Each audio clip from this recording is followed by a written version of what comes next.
함께 말씀 보도록 하겠습니다. 오늘 말씀은 예레미야 20장 7절부터 18절까지 말씀입니다. 예레미야 20장 7절부터 18절까지 말씀을 저와 교독하며 읽도록 하겠습니다.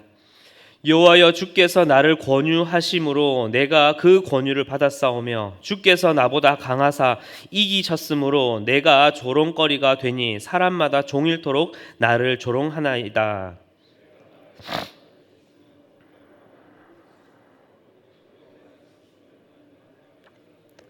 모욕거리가 되니 내가 다시는 여호와를 선포하지 아니하며 그의 이름으로 말하지 아니하리라 하면 나의 마음이 불 붙는 것 같아서 골수에 사무치니 답답하여 견딜 수 없나이다. 나는 무리를 비방과 사방이 두려워함을 들었나이다. 그들이 이르기를 고소하라, 우리도 고소하리라 하며 내 친한 벗도 다 내가 실족하기를 기다리며 그가 혹시 유혹을 받게 되면 우리가 그를 이기어 우리 원수를 갚자 하나이다. 그러하오나 여호와는 두려운 용사 같으시며 나와 함께 하심으로 나를 박해하는 자들이 넘어지고 이기지 못할 것이오며 그들은 지혜롭게 행하지 못함으로 큰 치욕을 당하오리니 그 치욕은 길이 잊지 못할 것이니이다. 신바사 그 폐부와 심장을 보시는 만군의 여호와여, 나의 사정을 주께 아뢰었은즉 주께서 그들에게 보복하심을 나에게 보게 하옵소서. 여호와께 노래하라, 너희는 여호와를 찬양하라. 가난한 자의 생명을 행악자의 손에서 구원하셨음이니라. 생일을 정벌했다면 나의 어머니 나를 낳던 날이 복이 없었다면 나의 아버지에게 소식을 전하여 이르기를 당신이 등남하였다 하여 아버지를 즐겁게 하던 자가 저주를 받았다면 무너뜨리고 후회하지 아니하신 성읍같이 되었다면 그가 아침에는 부르짖는 소리 낮에는 떠드는 소리를 듣게 하였다면 좋을 뻔한 이는 그가 나를 태에서 죽이지 아니하셨으며 나의 어머니를 내 무덤이 되지 않게 하셨으며 그의 배가 부른 채로 항상 잊지 않게 하신 까닭이로다. 어찌하여 내가 태에서 나와서 고생과 슬픔을 보며 나의 날을 부끄러움으로 보내는고 하니라. 아멘. 성경 속에서 자신의 생일을, 자신의 태어난 날을 저주한 대표적인 두 사람이 있습니다. 다들 잘 아시다시피 욥과 그리고 예레미야입니다. 욥은 자신의 삶의 고난과 그 고난을 대하는 자신의 어떠한 신앙의 회의감으로 인한 비롯되어진 고통이라 한다면, 오늘 예레미야는 자신가 마주한 이 나라의 국가의 멸망과 또한 그 나라를 향한 자신의 부르심과 사명에 대한 이 회의감에서 비롯된 고통이었습니다. 이처럼 고통과 힘듦은 시대와 상황 그리고 사건을 불문하고 참 다양한 모습으로 사람들에게 그리고 오늘 살아가는 우리들에게 찾아오고 밀려오게 됩니다. 여러분들은 언제 가장 큰 삶의 어려움과 고난을 겪으셨습니까? 또 욥과 예레미야처럼 차라리 태어나지 않았으면, 차라리 그때 세상을 떠났으면 차라리 나았을 것을 하는 후회나 저주를 해보신 적이 있으십니까?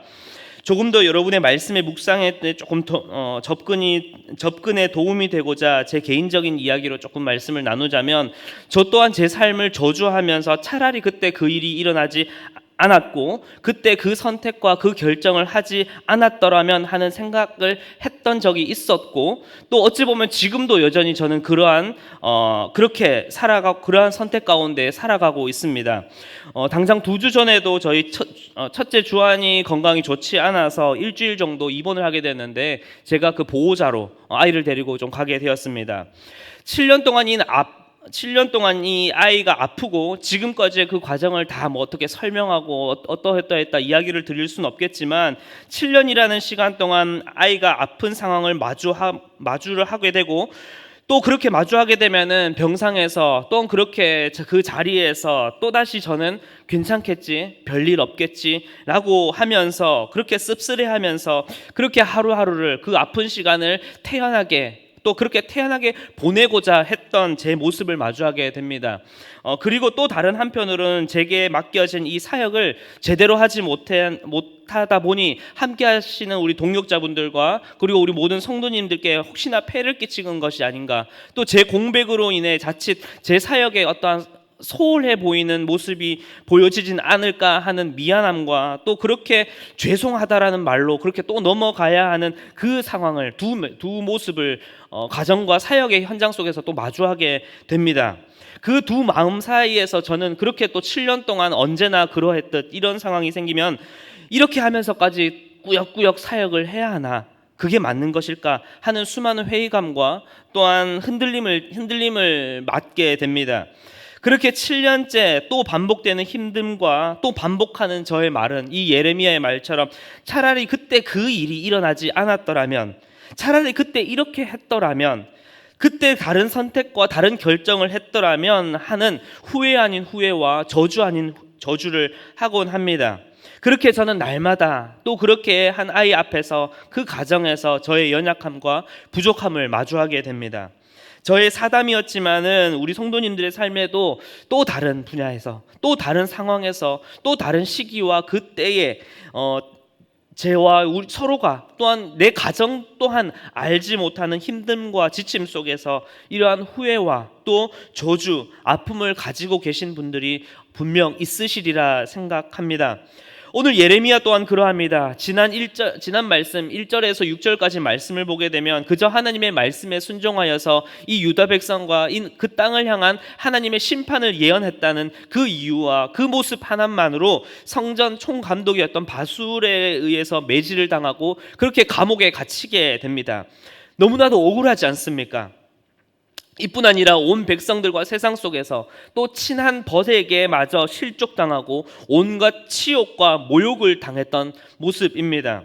그런데 그렇다고 해서 예레미야는 하나님께서 자신에게 주신 사명을 잊어버릴 수 있느냐? 그럴 수 없었다는 것입니다. 또 유다 백성들과 이 나라를 보고 있자니, 그것을 보고 있자니 마음이 답답하여서 그 말하지 않을 수가 없어서 참을 수 없는 그 고통 가운데 너무나 답답함 가운데 있었다라고 고백을 합니다. 그래서 7절에서 예레미야는 하나님께 억울함과 분통을 호소합니다. 주께서 나를 권유하심으로 라고 이야기를 하는데요, 여기서 이 권유한다라는 표현은 사실 꾀다, 속이다, 유혹하다라는 의미로 어떠한 단어냐면은 남자가 여인을 꾀어서 유혹을 해서 성범죄를 저지르고자 하는 매우 저속적이면서도 부정한 의미를 가진 표현이 이 단어입니다. 그러니 예레미야는 지금 어떠한 표현이냐면, 하나님, 내가 이렇게 된 것은 하나님께서 나를 지금 속인 것 아닙니까? 나를 유혹해서 나를 꾀어서 그런 것 아니냐고. 하나님께서 나보다 강하시니까 내가 약하니까 어쩔 수 없이 하나님의 그 강함과 압도됨에 매도되어서 어쩔 수 없이 지금 내가 이러고 있는 거 아닙니까? 다 하나님이 날 속여서 이런 것 아닙니까? 라고 하며 하나님께 자신의 분통함을 토로하고 있는 것입니다. 또 바스훌이 자신을 때리고 자신을 옥에 가둘 때 자신을 보호하시겠다는 하나님은 어디 계셨고, 사람들이 자신을 조롱하며 온갖 치욕을 줄 때 나와 함께 하시겠다는 하나님은 뭘 하고 계셨으며, 왜 하나님께서는 하나님의 백성을 괴롭히는 이 악한 자들을 그냥 이렇게 내버려 두고 계시는가 라는 그 고민과 그 아픔 속에서 그렇게 울분을 토하고 있습니다. 저와 여러분들 또한 그 고난의 상황 앞에서 깊은 마음의 그 내면 속에서 그 응어리를 품고 살아가시는 분들이 분명 계시리라 생각이 됩니다. 하나님만 바라보고 그렇게 20년, 30년, 50년 이렇게 달려왔는데 왜 내 삶에 남은 것은 결국 고통과 어려움만 남아있는 것일까? 내 자녀를 위해, 내 배우자를 위해 밤낮 기도하고 그렇게 부르짖었는데 왜 하나님께서는 나의 가족에게 이렇게 질병의 아픔, 육신적인 고통, 영적으로 힘듦과 어려움을 주시는가? 왜 이런 갈등과 관계의 어려움을 마주하게만 하시는가? 하나님을 위해 수없이 섬기고 봉사하며 월차에 반차까지 끌었으면서 하나님을 그렇게 섬겼는데 왜 하나님께서 나의 직장과 사업에 어려움을 맞이해야 하고 이렇게 우리 가정이 하루하루를 그렇게 끼니 걱정을 하며 힘듦과 어려움과 허덕이며 그 하루를 살아가야 하는가? 나와 함께 하시던 하나님은 도대체 어디 계시는가? 이 말씀을 전하는 저 또한 그러했습니다.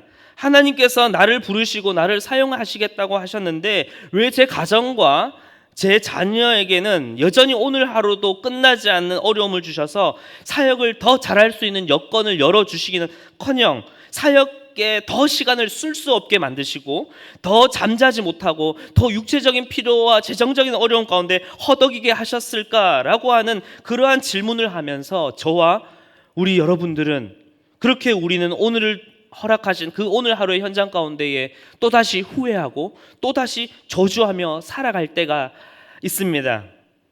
그렇게 어느 때 믿음이 참 좋고 은혜 가운데 잠겨서 모든 고난과 어려움을 잘 이겨낼 수 있겠노라 확신하지만 여전히 우리는 또다시 문제와 어려움 앞에서 우리는 또다시 후회하고 또다시 저주하고 또다시 하나님을 원망하고 있는 이질적인 내 신앙과 내 모습을 마주하면 참 내 자신이 내 스스로가 답이 없어 보일 때가 있습니다. 그렇게 우리는 하나님 앞에서 자격 없는 목사, 자격 없는 집사, 자격 없는 장로, 자격 없는 권사, 그 한 성도로 느껴질지 모르겠습니다. 예레미야도 그러합니다. 자신이 여전히 후회하고 여전히 죄에 발린 말을 하고 여전히 사명과 부르심에 또다시 흔들리고 왜 하나님이 날 부르셔서 하나님께서 날 속이신 것 아닙니까? 라고 하며 소리치며 자신의 삶이 무너져 버릴 것 같이 아니 다 바스러져 버릴지언정 그렇게 하나님 앞에 울분을 토하고 있습니다. 그런데 여러분, 예레미야는 그 모든 고백이, 그 모든 부서짐과 그 모든 무너짐 또한 어디에 있었습니까? 바로 하나님 품 앞에서 그는 소리치고 부서지고 있었다라는 것입니다.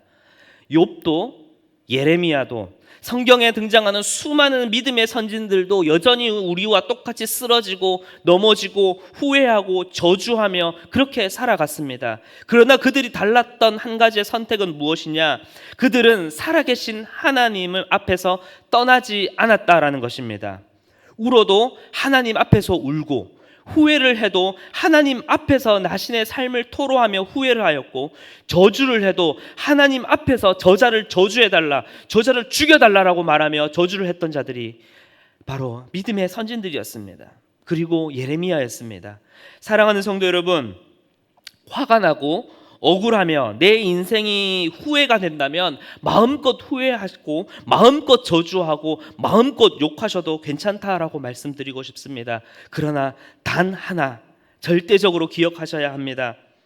그 마음을 세상의 다른 곳, 다른 방법, 다른 대상이 아니라 우리의 그 모든 것을 능히 품어주시고 감당하고 받아주실 수 있는 하나님 앞에서 마음껏 내어놓길 기도합니다. 오늘 예레미야는 분하고 억울한 마음을 그렇게 다 털어놓고 저주하였어도 그는 절대로 여호와 하나님 그 품을 그리고 그 하나님만큼은 떠나지 않았다라는 것입니다. 말씀을 보게 되면 그 구조적으로도 한번 봅시다. 7절부터 10절까지 그 원통함을 막 토로하고 있습니다. 또 11절부터 마지막 절 우리가 읽은 그 끝까지 계속해서 끊임없는 자신의 인생을 저주하고 태어나지 않았더라면 내 태어난 소식을 전하는 그 자가 그냥 저주를 받았으면 하는 그러한 말을 토로하는 그 고통과 고난 그 가장 중심에 어떠한 말씀을 외치고 있습니까? 11절이죠. 그렇게 힘들고 고난을 당하지만 그 고난의 중심에서 그의 고백은 그러하오나 여호와 하나님은 용사 같으시며 나와 함께 하심으로 라고 고백을 하고 있습니다. 그리고 그는 언젠가 여호와 하나님께서는 하나님의 자녀들의 그 기도와 간구를 들으셔서 그 모든 억울함과 노여움을 풀어주시고 그의 공의대로 악인들을 그 죄값대로 심판하실 것을 확신하고 있습니다. 그리고 결국엔 여호와 하나님을 노래하며 찬양할 그때가 올 것을 예레미야는 현재의 고난 중에서도 이 모든 것을 바꾸실 여호와 하나님을 확신하고 기대하고 있는 것입니다. 여러분, 고난과 고통 앞에서 내 믿음의 크기와 정도가 완전히 다 번아웃이 되어버려서 고난 속에서 외치는 그 믿음의 고백과 선포가 때로는 내 마음에서 우러나오지 않는 고백이 될 수 있습니다. 또 그 고백조차도 하고 싶지 않을 때가 있으실 것입니다. 저도 그러했기 때문입니다. 그런데 저는 괜찮다라고 말씀드리고 싶습니다. 또 하나님의 이 말씀과 이 예배의 자리, 설교의 말씀이 내 고난의 현실과 전혀 와닿지 않는 동떨어진 소리처럼, 아무런 찔림이 되지 않는 말처럼 들려오더라도, 그렇게 그 말씀이 나에게 위로조차 되어지지 않는다 하더라도 저는 괜찮다라고 말씀드리고 싶습니다. 단 하나 부탁드립니다. 단 하나 말씀드립니다. 그저 하나님 앞에 머물러 있기만 하십시오. 다른 아무것도 하지 않으셔도 괜찮으시니 그저 하나님의 그 터울 안에서라도 있겠노라 라고 한다면, 우리 하나님께서는 나의 믿음의 있고 없음과 나의 믿음의 크고 작음에 연연하시는 것이 아니라 그저 하나님이 우리를 먼저 사랑하셨던 그 사랑으로, 예수 그리스도 자기 아들까지도 내어주시는 그 사랑과 구원의 은혜로 우리를 언젠가 다시 붙잡아 주실 것이며 다시 살려주실 것이며, 언젠가 우리가 하나님 앞에서 그렇게 부르짖던 그 고백대로 이제는 진짜 구원의 하나님을 노래하고 찬양하는 그때를 우리에게 허락하실 것입니다. 말씀을 마무리하겠습니다. 오늘 함께 본 예레미야 20장 7절부터 또한 이후에 13절까지 말씀은 예레미야의 이 겟세마네라고 불리는 장이기도 합니다. 이 예레미야의 수모와 이 부르짖음과 고통의 모습이 마치 예수님께서 겪으신 이 고통과 절박함을 보여주는 것 같기도 합니다. 그렇습니다. 예수님께서는 우리가 안개같이 잠시 잠깐뿐인 이 세상에서 당하는 고난과 고통, 수치와 치욕, 그리고 그 배신을 뛰어넘어서 잠시가 아닌 영원한 고통에 빠질 우리를 위해서 그 십자가에서 우리가 당할 그 모든 고통과 고난과 수치와 치욕과 배신을 오롯이 다 겪으시고 당하셨습니다. 그리고 그 희생과 사랑으로 말미암아 우리에게 영원한 하나님 나라를, 바로 이 하루를, 이 잠시 잠깐을 살아가는 우리에게 그 영원을 우리에게 허락하셨습니다. 여러분, 이 사실을 믿으십니까? 바로 이 놀라운 은혜를 믿으십니까? 그렇다면 이제 잠시 놓인 내 인생의 고난과 고통에 우리의 마음과 우리의 시선을 두는 것이 아니라 십자가의 은혜로 죽음에서 생명으로 바꾸신 예수 그리스도, 그분의 은혜를 바라보시며 다시 일어나시는, 다시 오늘 하루를 살아가시는 여러분들이 되시길 간절히 기도합니다. 저와 여러분, 우리 모두가 어떠한 상황에도 어떠한 나의 감정적인 요동과 나의 믿음의 모습에 변함없이 머물러야 할 곳은 무엇입니까? 나의 믿음과 크기, 믿음의 있고 없음에 상관없이 오로지 예수 그리스도, 그분의 이름으로 말미암아 우리는 여전히 하나님 앞에 있음을, 그리고 하나님 앞에 있어야 함을 날마다 기억하시며 오늘 하루도 그 주님 앞에서 살아가시는, 하나님과 함께 살아가시는 오늘 하루의 삶이 되시길, 그리고 오늘 하루의 모든 그 부르짖음과 기도가 되시길 간절히 기도하겠습니다. 함께 기도하겠습니다. 사랑과 은혜가 풍성하신 주님, 주님의 그 크신 사랑이 있었기에 우리는 오늘 하루도 살아갈 수 있었습니다. 믿음이 있겠노라, 믿음이 크다라고 말하는 우리들이지만 그저 삶의 위기와 잠시 잠깐의 안개와 같은 인생의 고난 앞에 우리는 또다시 쓰러지고 또다시 후회하고 또다시 저주하며 또다시 하나님이 있냐 없냐를 따지는 우리의 모습, 우리의 연약함을 바라보게 됩니다. 그러나 주님께서는 우리의 모습, 우리의 그 저주, 우리의 후회에 상관하지 않으시고 우리를 먼저 사랑하셔서 우리가 당해야 할 모든 치욕과 고난을 그리스도께서 먼저 당하시고 그것을 겪으심으로 우리에게 십자가의 사랑, 영원한 하나님 나라를 허락하여 주심에 감사를 드립니다. 주님, 이제는 안개와 같이 사라지는 잠시 잠깐의 인생의 고난 앞에 좌절하며 쓰러지는 자가 아니라 그 잠시 잠깐을 뛰어넘어 우리의 영원한 생명을 허락하신 그 십자가의 은혜를 기억하며 오늘 하루도 주님과 함께 살아가는 내가 되게 하여 주시옵소서. 오늘 하루를 또한 살아갑니다. 오늘 하루와 또한 내일 하루 또다시 우리는 고난과 어려운 인생의 현실을 마주합니다. 주님, 그때마다 세상 앞에 나아가는 자, 세상의 방법으로 풀어내는 자가 아니라 언제나 하나님 앞에서 살아가며 하나님과 함께 걸어가며 그 주님의 은혜로 말미암아 걸어가겠노라. 울어도 주님 앞에서 울고 후회를 하여도 주님 앞에서 후회하며 저주를 하여도 그 주님 앞에서 저주를 하며 그 모든 것을 능히 받아주시고 감당해 주실 그 십자가의 그 사랑, 그 은혜 앞에서 살아가는, 또 그렇게 주님 앞에서 다시금 일어나 걸어가는 우리의 삶, 우리의 인생 되게 하여 주시옵소서. 그렇게 우리를 붙잡아 주시고 다시 살리신 그 은혜에 감사를 드리며 살아계신 예수 그리스도의 이름으로 기도드렸습니다. 아멘.